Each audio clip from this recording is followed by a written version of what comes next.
নির্বাচনী প্রতীকের তালিকা সংশোধন করে ১১৫টি করার সিদ্ধান্ত নিয়েছে ইসি। এতে প্রতীক হিসেবে বহাল আছে নৌকা।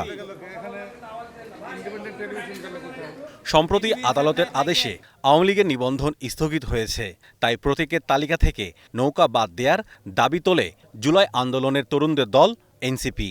বুধবার নির্বাচন কমিশনের ওয়েবসাইটেও দেখা যায়নি নৌকার ছবি।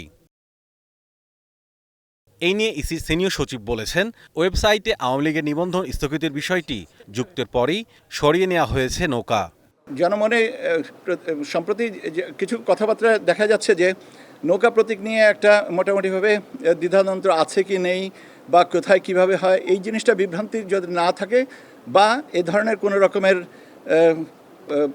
কনফিউশন যদি না থাকে, সেই জিনিসটাকে এলিমিনেট করার জন্যে যেহেতু স্থগিত আদেশের আওতায় বাংলাদেশ আওয়ামী লীগের নিবন্ধনটা এখন আছে, সেই জন্য আমরা মনে করেছি যে কমিশন মনে করেছে যে এটাকে সরিয়ে রাখা, এর বাইরে আর এর কোনো কারণ নাই।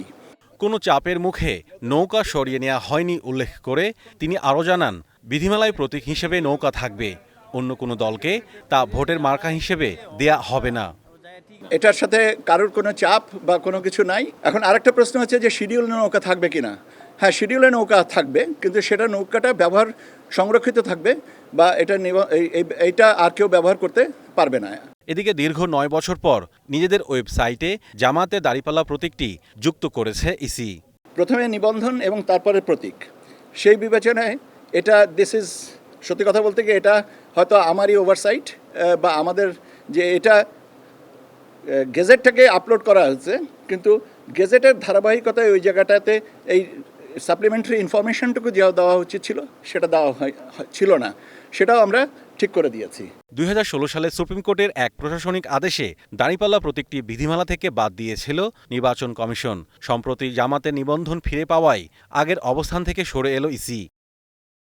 Mahmudul Hasan, star news, Dhaka.